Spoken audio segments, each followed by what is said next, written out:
Ito mga boss, mga master, Friday grind tayo. So, may binaba tayo na transmission ng Toyota Avanza. Ito lang yung pinalitan natin na oil seal mga boss, oh. Pero napakalaking trabaho dahil tatanggalin natin yung shifter. So, ito yun mga boss, ito. So, pag hindi mo yan hinugot, hindi mo ma-access yung oil seal mga boss. Kaya medyo malaking trabaho. Napakaliit lang ng papalitan pero nako, mapabayad yung may-ari sa labor na ito. So, ito yung unit mga boss, nilifter namin. Ayan o. So, Toyota Avanza, dual BBTI na to mga master.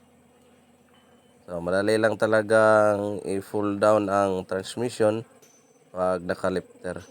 Dito naman mga boss, may Toyota Hilux tayo dito na 1KD. So, magpapalit tayo ng timing belt at saka dry belt. So, pati change oil mga master. So, ito yung timing mark niya mga boss, oh. Yung kulay dilaw, itutok mo sa may arrow. At dito naman sa pressure pump ay nasa gilid, medyo nasa ilalim mga boss. Gagamit tayo ng mahiwagang salamin para makita yung ano niya, top niya. Kumbaga yung timing mark. So medyo ito lang yung basic moves natin mga master. Alright.